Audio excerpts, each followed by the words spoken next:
Hello and welcome to everyone on Facebook and YouTube who are joining us for episode 2 of 4 Men on a Mission, A Journey to Haiti.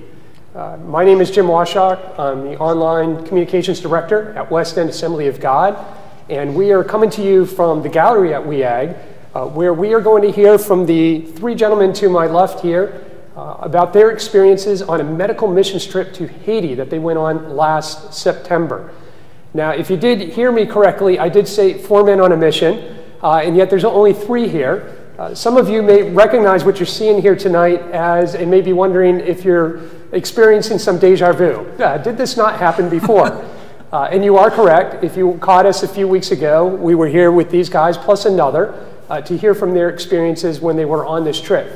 However, there was such demand for the stories that they had to share and the experiences that they shared about what it is like to prepare and go on a missions trip, that we wanted to do this again to make sure that everything that they had to share last time was recorded, and that we were also able to broadcast it to YouTube as well this time. So hence episode 2. So what you are going to hear from these gentlemen tonight is what it was like to go on this trip last September, what it took for them to prepare themselves, as well as maybe perhaps their families, their coworkers, and so forth for their absence for a week. Some of the obstacles or anxieties or apprehensions that they may have had about going, the impact that they had on the Haitian folks that they were able to interact with, but then also the impact that that experience had on themselves and their families and friends when they returned home and were able to tell their stories to others.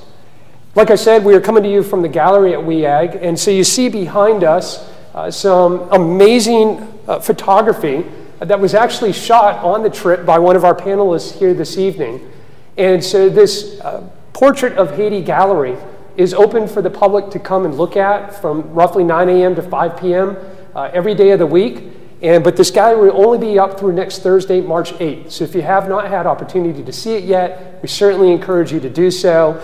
There are many pictures behind us that you can't see on the camera, and they're all amazing and present an incredible story of Haitian hope and love and their just wonderful spirit that was able to be captured by Tyler Darden, who is the first panelist I'm going to introduce you to this evening. So Tyler, if you would not mind telling us what your occupation is and what your role was on the trip, that would be great. Absolutely. Thank you, Jim, and thank you everyone for tuning in and watching us. We're just honored and blessed to be a part of this and to be able to go and serve like we have. Myself as an occupation, I'm a commercial photographer. I do a lot of lifestyle and food photography, so basically it's people and food and everything that goes around that. And a lot of times when I'm working with a commercial client, we've got larger budgets, we have a lot of things at our disposal, and we can do a lot of beautiful things. When you go on a trip like this, I had to really pare down to what I could basically carry with my 2 hands and that sort of thing. So that presented a little bit of a challenge, but it also kind of frees you up quite a bit. And I think in doing that, as I think you'll hear in some of the other stories, that freeing up and sort of unburdening yourself with some of those, some of the things that we have in life produces great results. It takes you out of your comfort zone and that sort of thing. So yes, I'll leave that up to you. Awesome. Very good. Thank you, Tyler. Our next panelist is Ted Henderson. And Ted, would you mind explaining your occupation, what your role was on the trip? Sure. I'm a pediatrician here in the Bon Air and Midlothian area with Pediatric and Adolescent Health Partners. Been with them for a few years, and prior to that did some missionary work in Papua New Guinea for a year.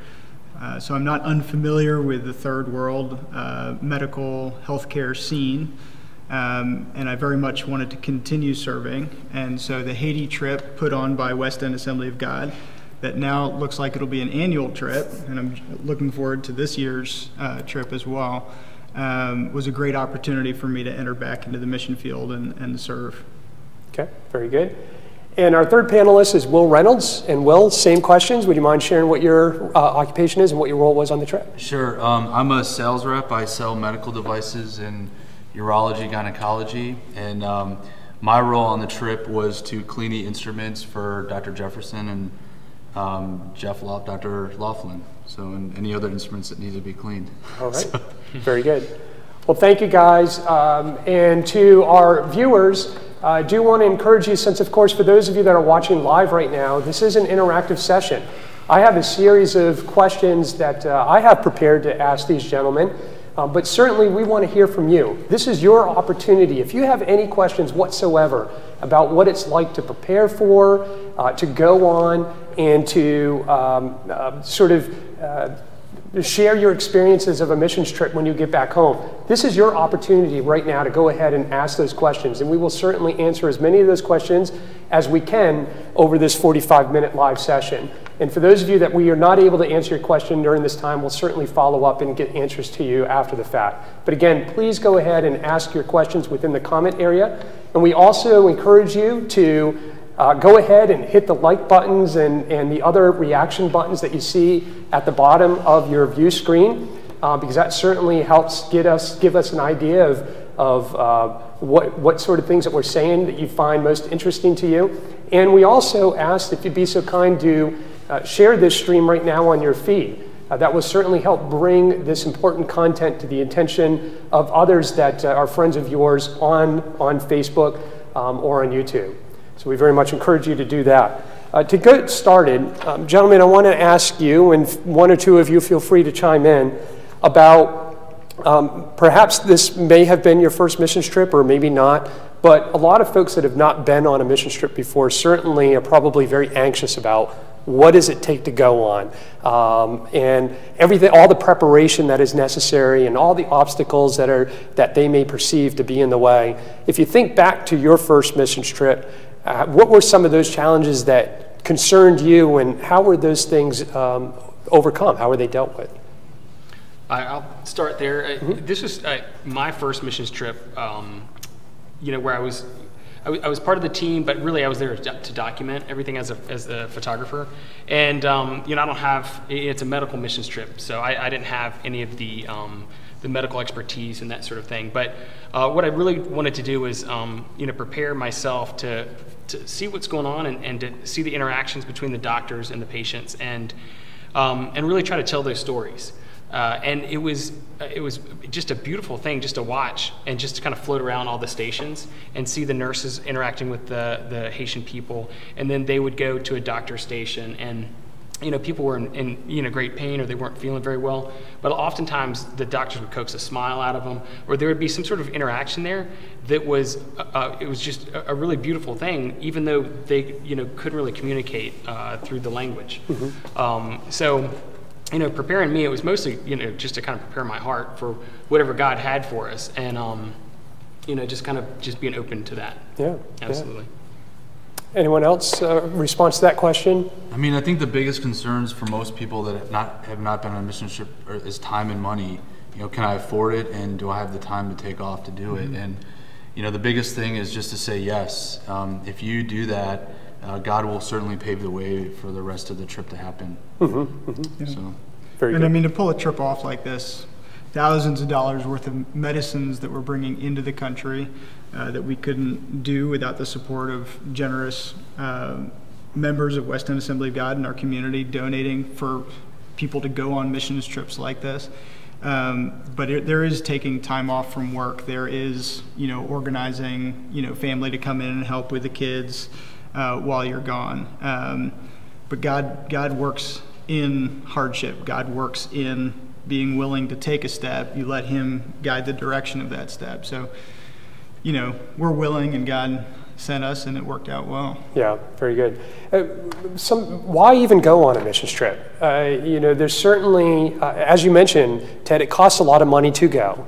And some folks may be wondering, is that money not better spent? Just by sending it to the country in need, or perhaps expending those funds here locally to needs that we have within the Richmond community. What might you say to that question of why even go? Yeah, well, Jesus said in Matthew, go unto all the world. People in Haiti are in pain. Jeff Laughlin, who Will was working with, pulled a lot of teeth, and those teeth aren't going to get pulled in these rural communities in a careful and medically correct manner if a missionary physician or dentist doesn't take the trip to go and do something like that. So if we can be there in the third world to alleviate suffering and to pray with people and show them Jesus through us and our love for them, I think that changes lives, and it certainly impacts us as we go as well. We come home filled with stories, filled with an understanding of the hurt that's out in the world, and I think our being able to share a story like we are right now maybe gets other people interested in either serving and going or helping people serve and go. Sure, absolutely. Dad, you mentioned that one of the benefits to the Haitian folks that you came in contact with during this trip was getting necessary dental care. How else, and certainly speak for there were roughly, 12 or 13 people that were on this trip. Certainly feel free to speak for the entire group. What were perhaps some of the other ways in which you all tangibly benefited the Haitian communities you interacted with? I think just from a personal perspective, when you go, you see a world that is greater than the world that you see every day. And that kind of perspective helps broaden you as a person and as a servant. And I think when you go to visit them, they see the love that somebody else has that they may not be seeing on a daily basis, and that the world is bigger, and it's so big that it's like coming into their villages and that sort of thing. So I mean, we kind of know that everything is that there's a big world out there, but to go and like touch it, feel it, sense it, breathe in the air and stuff like that makes it a much more visceral experience. Yeah. There's also like every mission trip I've been on, there's always missionaries, full-time missionaries on the ground there. Right. And it's amazing I don't even know the encouragement you give those people that are on the ground when you're there, helping out the very cause that they're part of, and they love that relational part of it, where you're just there to be with them too. Or if you're constantly joking with the missionary that's there, that she's like almost ready to pull her hair out. Whoa, hey. So one of your responsibilities was entertainment as yes, well. That's me. That's why I got invited. Like, I'm a funny guy. Yeah, exactly. We didn't stop laughing the entire trip. It's exactly right. Yeah. Sometimes awkward laughter, but it's all right. Sometimes, Well, laughter is contagious, and I'm sure that all the Haitians that you were interacting with, even if they couldn't necessarily understand you every time for language barriers or whatever, I'm sure just seeing that laughter and experiencing that, I'm sure was lifted their hearts up too. But there was other things there. I mean, there was times where, they handed out tickets in a local community, and they sort of preferentially gave those tickets to the elders. So it was all of the old people of the community coming in the doors. And as a pediatrician, I'm sitting there and I'm listening to 100 kids running around the building outside, screaming and playing. And I'm thinking to myself, in 10 minutes, I could check all ears, lungs, and hearts just to rule out anything bad. So I took a break at one point and I just sat out on the porch. There's actually a great picture on the front of the national WEAG graphic that we have of me and Jeff and Will with some locals. I took the picture. And that was from that time that I just sat out there and had 50 kids lining up and quickly checking them all. But I feel like you're showing individual love, but for me as a medical provider, I know that if I were to see something, I caught a few pneumonias and things like that just in passing. Just, oh, by the way, the kid's really sick. Wow. I didn't hear any congenital heart defects that I was kind of looking for, but go ahead. Well, I was just going to say real quick, if people want to see that in the 15-minute video that we have online, it's in day one on Monday. Yep. So you'll see him out there because I filmed him from behind, actually checking a lot of the kids and stuff like that. So. Yeah. But I feel like you're asking about impact. And I mean, we have a number of different nurses, a number of different physicians and dentist team and the pharmacy staff that are all there sewing into individuals. And we brought, a fair amount of medicines with us to sort of, you could argue maybe put a Band-Aid on someone's, mild medical illness or mild infection or whatever it is. But I mean, that changes that person's life and their quality of life. And even if you're impacting one person, I mean, can you put a cost on that? Yeah. I mean, how many? A lot of kids have worms there. How many? Everyone. We treated so many. Every kids. single kid. Yeah. Yeah. There was a few meds that everybody got. Worm medicines, multivitamins. I mean, it's just that's the way of things. It's tough, but it's real. Yeah, absolutely. Well, of course, again, I want to remind the viewing audience that this is an interactive live session right now if you're catching us at this moment, and we certainly encourage you to share any questions that you may have so these gentlemen can answer those. And I know we have some queued up, so Whitney, if you would mind providing one of those. Sure. Matt Dunn would like to know, how did you even begin to process your experience on the missions trip and then tell others about it? Very good. Okay, so everybody could hear. We got a question from Matt Dunn about how do you even begin to process your experience that you had on a missions trip and then be able to share that with others when you're back home? If I can. One of the things we did that I really, really appreciated, and this is courtesy of WEAG's missional team approach. They send tons of missionaries out on specific teams every year, and they, Cindy Johnson, Jill Harrison, they have these packets that are sort of like, this is what you should do, this is how you should do it. But one of the things is daily devotionals. Mm-hmm. And what we did was each person on a different day presented a different devotional. And I think prayerfully coming before God and looking at who we are and what we're doing for the community that we were in was really, really centering, because we're there for a spiritual purpose, that we're there for an eternal purpose. Mm-hmm. And I think it's easy to walk into an environment and just experience it and have the adventure and just leave it in the moment. And what we were trying to do was sort of zoom out and get that God perspective of who are we reaching, and for what reason. And that was really, really helpful for me in particular to sort of keep my head and heart in the right place on a day-to-day basis. Yeah. And in that time of devotion, and even in the morning when you're getting ready, the teammates reflect on that the day before and what we're going to do that day. So it's really easy to digest it when you're there. And this body, this congregation we have here, they bring out everything that you want to tell them, because before you leave you get commissioned, they come, you go down and you get prayed for. So there's a real awareness in this church when someone's on a mission trip, they pray for you while you're gone. Mm-hmm. And then when you get back, they usually tell that the team's back. So that naturally is a way that people start asking about how the trip was. Yeah. And for me, I was processing images on a daily basis. How many images? Oh, it has to be maybe 10,000 images. I mean, it's a lot. A lot of images. And this is the best one, right? And video, yes. One of my favorites. It's an amazing one, yeah. Absolutely. Thank goodness for digital film. Yes, that would have been very expensive. Exactly, and a lot of film. Yeah, yes. But I was able to process these on a daily basis and kind of pick out some that I shared with the team the next day so that they could put those on social media.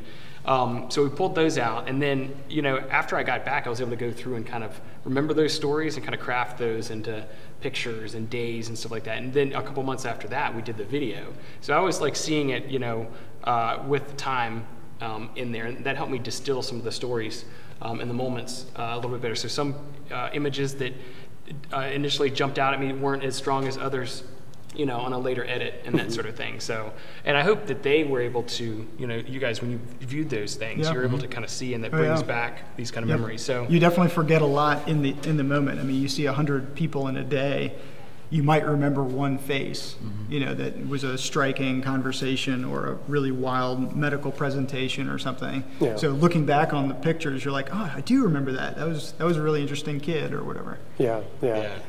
These are certainly amazing stories, and we want to delve into some of the environments, some of the communities that these gentlemen were in during their week-long trip. But yet again, we want to make sure that we're answering any questions that you might have. So if you have any questions at all about Haiti, about the experience that these gentlemen have, what it's like to go on a missions trip, preparing for one, we certainly invite you to ask your question right now within the comments area, and we'll do our best to get to those within our time this evening.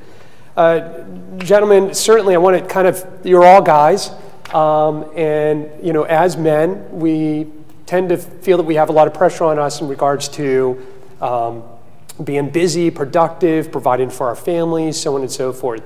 It can seem very daunting to take such an extended period of time, an entire week, when you might have limited paid time off, for instance, to be away from family, to be away from your workplace and so forth.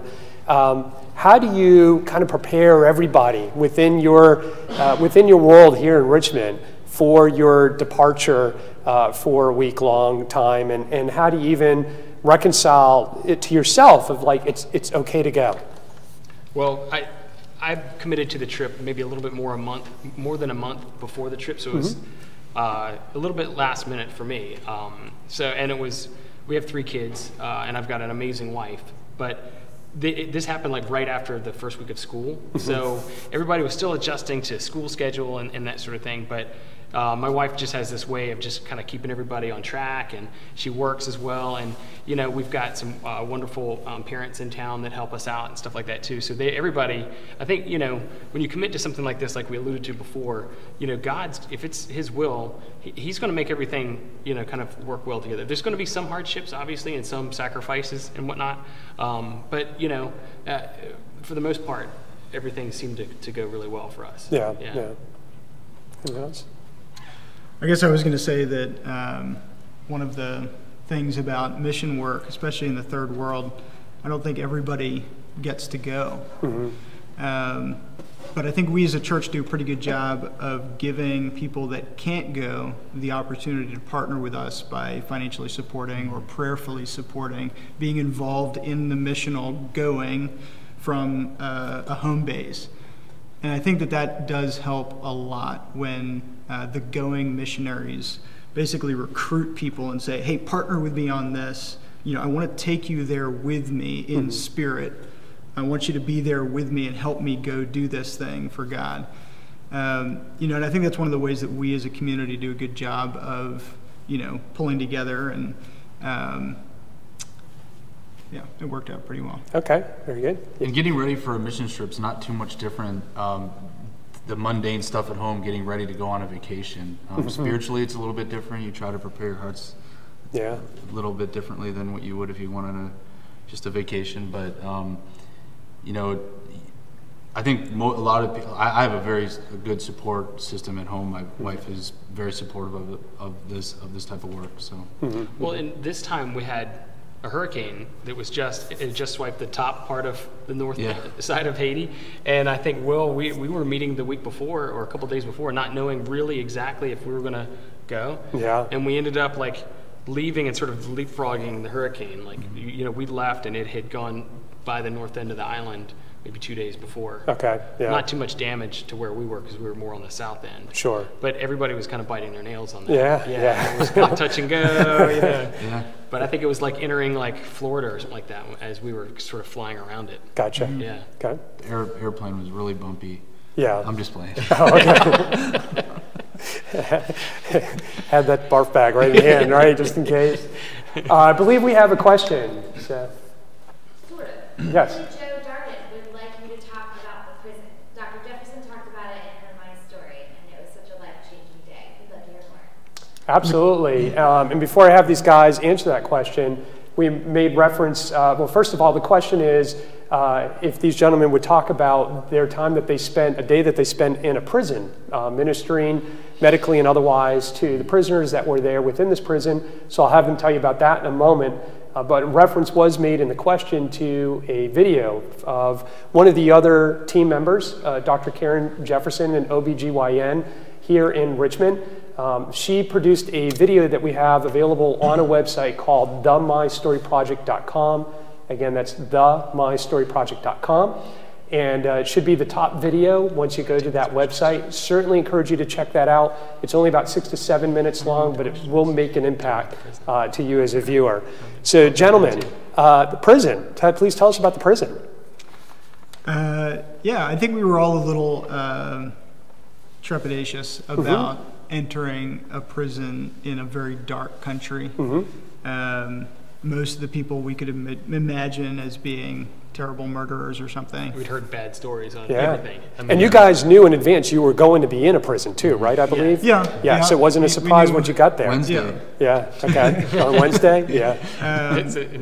And I don't think we were disappointed in our in what we'd expected when we walked in. It was darker and very crowded, and they had been very kind as to it looked like fire hose bleach washed the entire place. So it actually didn't smell as bad as we were worrying it would smell, but you could see just etched on the faces of everyone there, whether it was a prison guard or the inmates, just how hard life was on a daily basis. Yeah, I think when we were going in, they were giving out breakfast, so they just had these huge metal pots, and they were just doling it out in bowls as they passed them to the cells. Now these cells, I think, were supposed to hold 12 guys, and had 60 guys in there. 60 guys, 60 and they're supposed to hold 12? Wow. Supposed to hold 12. So they were passing their bowls forward, but they were also passing these cups forward and then emptying them into a bucket outside the door. We were like, what's going on there? They're like, well, those are cups of urine, and so they're taking those and pouring them out into the bucket. So it was, and that's the first Not the thing. same food bucket. No, not the same food bucket. Yeah, different bucket. Yeah, it was Yes. nice. But it really drives home, the kind of conditions and stuff like that. So while we were prepared for some bad smells and stuff like that, the first sights that hit you are the overcrowding, and the sort of bland, sort of porridge like breakfast that they had, and then the conditions. And we later learned too that the guys that were in the front of the cell were the ones that had either earned it or had been there the longest or were the toughest in the cell. Okay. Because they, everybody else had to be back in the dark, hot. These guys could be closer to the light and get a little bit of air, but. So there's a bit of a ranking within each cell, Yes. in a way. Yeah. Absolutely. I mean, all those the jail mates wanted was love. When we were packing everything up, I just remember, cleaning all the instruments and trying to dry them all. And I had these towels that I took from Restific Freedom, where we were staying, and I was handing them out, and it was like Christmas to them. It was just an old towel that had a hole in it that we just, cleaned instruments with, but it was like a gem to them. Or a toothbrush or something like that. Isn't it amazing how our preconceptions that we're going into a prison and it's going to be a very, the people there are going to be very cold against you and so forth, not interactive, not pleasant and so forth. That might be a common perception that we might have going in, but you said that you could sense that they just wanted to be loved, and they appreciated the attention that you guys were giving them. Yeah. Yeah. What were some of the things that you did for the prisoners while you were there? You or any member of the team. What was the work of the dozen or so of you at the prison? Karen Jefferson, OBGYN, had another separate area where she saw some of the lady inmates and took care of some things there. We were set up in a central square, so basically their showering facility, where we had probably 30 different cells all around us looking, everybody sort of standing behind their bars looking into this sort of central. We were locked in there. Yeah, they had us locked into this sort of showering facility. There was tables and chairs, and they'd bring in maybe a dozen guys at a time, and we would do medical exams. Kind of depending on what their needs were, they'd get interviewed, triaged, and shifted over to, Jeff and Will's area for pulling teeth, or they'd come through the medical side, me and Mike Bombardier and Juma, and a couple other folks that were basically triaging some basic medical care, did a couple of minor procedures, removing some cysts and things like that. But just generally speaking, it was fairly straightforward. They had a system of bringing everybody in systematically. Okay. I think at one point, because it started raining and everybody was crowding underneath the tarp sort of ceiling that they had, I think we all felt a little bit claustrophobic in there with a lot of inmates and very few guards. A lot of sharp instruments. A lot of sharp instruments. But I mean, God was there with us. Yeah. I mean, there was a tangible spiritual feeling of we are doing the Lord's work in this place, and we are bringing the love to these people that they need. There was a young man that served with us there, a Haitian man, who had to leave. He was so struck with the sensation that any one of these guys, that could be me. And he had to leave the facility because it was so heavy. It was like a spiritual darkness that had just descended on him. But he had then a phenomenal testimony of witnessing to a man in the parking lot, giving him $20, and that was the $20 that the guy needed to leave the facility. Yeah. I mean, the guy was stuck there until he could pay that $20 fee. Like a processing fee. Yeah. Right. And he'd been there for a while. Yeah. So that was just huge, because he alone set that man free to return to his family. Otherwise, if the guy tried to leave, even though he'd been set free from the jail, he had to wait there for somebody to bring him money to pay the processing fee in order to leave. But he didn't have anybody coming. Yeah. And so since our friend went out there, God used him in that moment to witness to somebody and set him free, essentially. Wow. Yeah. So you guys shared about the prison. Do you mind sharing with the viewers some of the other communities that you got to experience during the week? And maybe anything particular to those that jumped out at you? Well, I remember like the very first place we went was this gentleman's house on a mountaintop, and it was beautiful. It's like where this picture was taken. You can't really tell the house, but this is one of the fathers outside there. But when we got off the truck and we were unloading and stuff like that, there was a lot of community there, a lot of people waiting to be seen, and there were a lot of kids. And while everybody was inside at their stations, I was floating around outside with a camera. And I noticed some of the kids, and they kind of like, they're like, who's this? And what does he have? What is this camera? And stuff like that.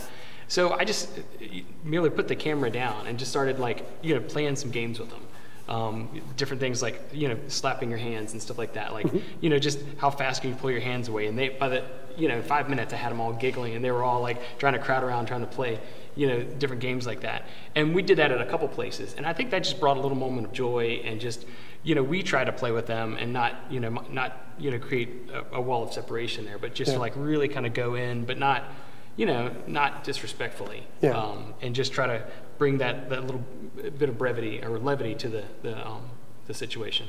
Yeah. 3 out of the 5 days. So we were in the prison, then we set up at Restavec, the compound they had there the last day. But the 3 other days we were in really rural areas, and the thing that was shocking to me is that most mornings it took about a couple hours to get there, and you would pass people going back up into the mountains to these rural areas, and then like 3 hours later you would see that person you passed coming through the clinic. These people were walking miles and miles, and they weren't healthy, and they were old, to come and get, or people had to carry them, to get medicine from where we were, which was very shocking. It was crazy. And one day we set up in a schoolhouse. Wasn't it a schoolhouse or right next to a school? Right next to a school was a church. There was a church right next to a school, but in the afternoon, the headmaster of the school had teachers bring up the different grades. And so we just sort of, bada bing, bada boom, 20 kids at a time, benches full of kids, sort of going through sort of a physical check process. And again, a couple ear infection, couple pneumonias, but every kid sitting there with their little doll that was made by, some ladies in the church and donated, or the little truck. Everybody wanted the cars. The little Matchbox cars was a big deal. But the kids loved it. What else? I think that the truck ride was always an adventure. There was a couple times, like I was perched on top. It was like I put my camera on top. Again, you'll see some of that in the video. And the camera's there with the gimbal. But I mean, it was so rough that the gimbal would fall. So I had to keep a hand on that. And I had a hand on the rail to keep me on the truck. He had bruising on his arm. Oh, yeah. Oh, wow. Just from holding myself and like trying to get the camera straight. And I think at one point... You needed a gimbal. Absolutely. Human gimbal, My watch, when we got there at 9 in the morning, said, hey, you had a great workout. I didn't do anything, but it would jostle us around so much. I mean, we were places where the average car in the U.S. could not get to. I mean, it was crazy. Sure. I believe we have another question, so yes. Jezebel Camel would like to know, who was the loudest snorer? Had to be me. Laughlin. He can't be here to defend. Yeah, that's right. That's right. Yeah. Who was the loudest snorer? Dr. Jeff Jefferson, Laughlin, huh? She was and way away, and the girls, and I could hear Dr. Jefferson snoring through the I'm actually going to say Juma Henson was a solid snorer really? for our time. Yeah. There. Yeah. Sorry, Jima. Notice that these guys are not picking one of themselves, so they're just picking on team members that are not here. You to don't come hear to their yourself defense. snore. Yeah, that is true. That is true. We slept really well. Yeah, yeah. I just went to bed last, so I'm going to make sure everybody was asleep before me. Here, with answering the previous question, there was mention made of some of these other communities that these guys went to. And again, just want to invite you to, from now until next Thursday, you have an opportunity to stop in during business hours to check out a Portrait of Haiti gallery here. But we've also made mention of this video. And there's a 15-minute video that is available on our YouTube channel. So if you go to YouTube and just search for Weston Assembly of God or search for WEAG TV, that's WEAG TV, you'll be able to find the Journey in Haiti video there. And that will give you sort of a 7-day journal of what it was like to be there, right? Well, it's Something actually like that? 5 days. 5 but days, sorry. I just chose Yeah. those days that we were actually on site and Yeah. working with people. Yeah. Yeah. Yeah. I think we have another question as well. Jezebel Campbell would also like to know how you were changed by your Haiti experience. Okay, so the question is, how were these guys changed by their Haiti experience? And I'll add to it, perhaps not just how you were changed, but how your stories that you've shared, probably especially with your family. I know many of you have young children. Tyler, not so much young anymore, as one is an adult now, but I think you still get the eye roll when you're like, oh yeah, well that's not how they do it in Haiti, and it's like, Dad, Haiti again, right? Yeah, there you like, go. Or you should, clean your plate or something like that. No, Yeah. It obviously does give you a different perspective. Like, we still get mad, I think, when you're sitting in traffic and things aren't rolling your way or something like that. But then, you've got that perspective, and you're like, there's a whole bunch of other people out there that, they're living a whole different life. Just like they had to walk so far just to get water, and so thankful for it, carrying it in those jugs up these mountain rocky, if you want to call it a road, and back down again and stuff like that. They were just so thoroughly thankful for that. Or this, you guys didn't see this, but on Saturday we went with Joan to this one place where this lady that worked on the site, and she had 10 kids from like an infant all the way up to 15 maybe. And they, their house, they just built a new house, and she was very proud of it. But literally, I think it was, 16 by 12 with 2 rooms in there. Wow. And that's where all 12 people 16 stayed. by 12 people in a 16 so by it's 12? the husband and wife, and then all 10 kids. And I think they were literally sleeping on like 4 by 8 sheets of plywood. So we went in there, and but she was, just her love for the children, you could just see it in her face. And I think, one of my favorite images of her is her holding her youngest over her shoulder, and just kind of like, you see her head turned, and the baby is just smiling at me, because the baby is just secure in the mother's love.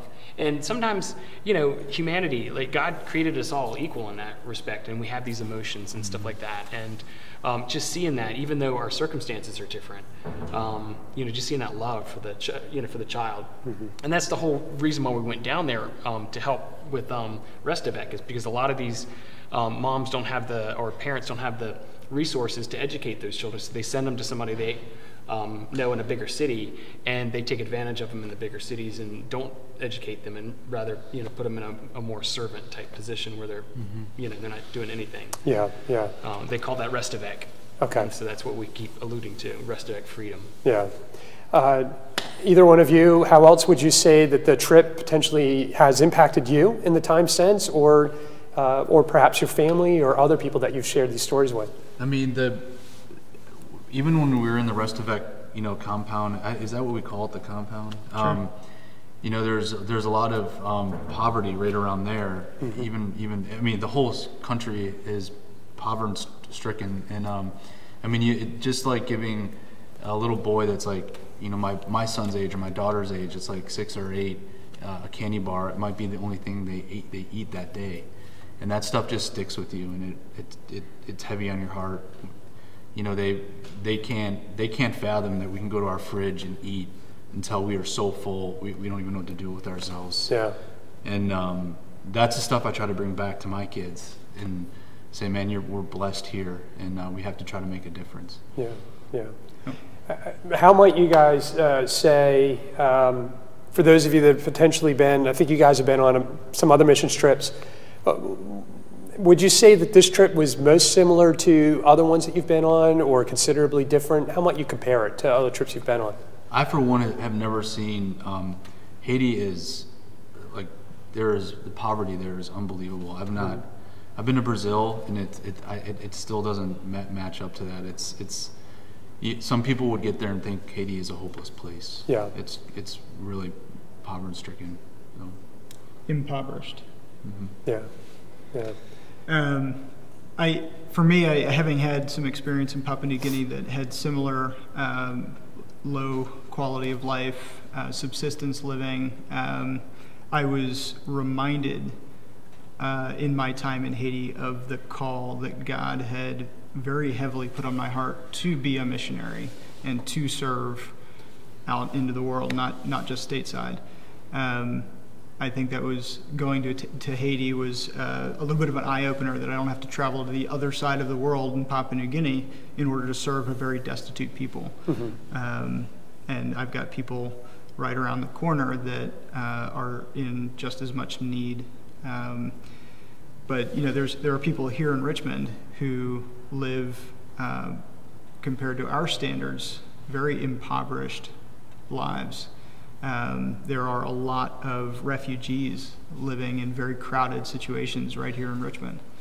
And I'll be beginning some volunteer work with Crossover Health Ministries, which is a free clinic in Richmond for people that do not have health insurance, that cannot get health insurance. And I'm praising God for the opportunity to serve here, but He's also reawakened in me the desire to make missions in the third world something that I do for the rest of my life. Mm-hmm. And so I'll be waiting on Him to show me how to do that. Mm-hmm. Mm-hmm.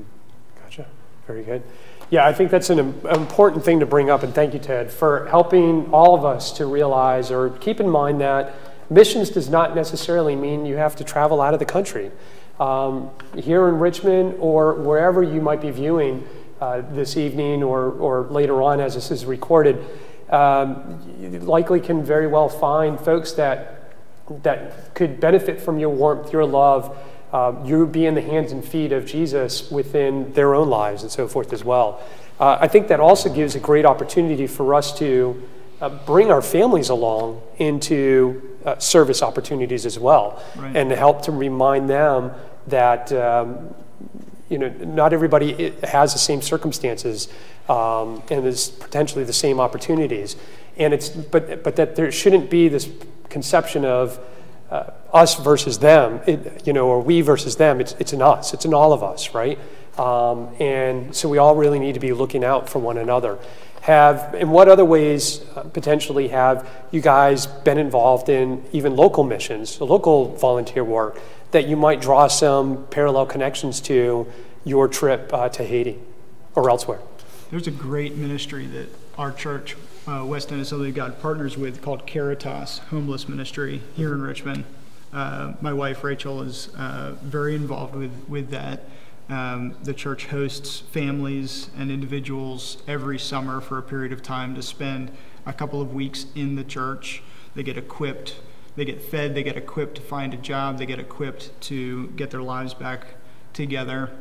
But I'm not sure you can really find a more destitute population than the homeless. Mm-hmm. With the opioid epidemic being what it is in America, ripping families apart, destroying lives, it's no wonder that we're seeing a great deal of homeless people that just cannot help themselves. And I think that if the church here cannot effectively serve its own community, we're doing something wrong. Mm-hmm. Mm-hmm. Yeah.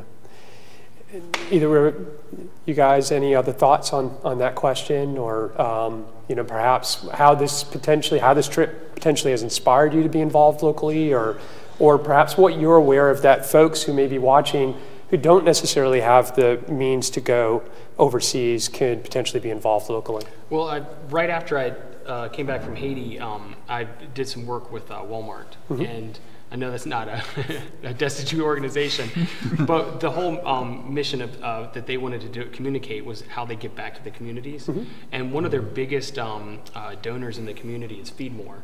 which is it's a big food warehouse. So anything that's like spoiling at Walmart and stuff like that. So that and the Children's Hospital of Virginia. Okay. So they've got a lot of local community, local organizations that they serve. So I think if people can be aware of that and stuff like that, and so where you're spending your daily grocery bill or your weekly grocery expenses and that sort of thing, know that there are certain places in town that will benefit and help other organizations like Caritas or some of the homeless and that sort of thing. Yeah, very good.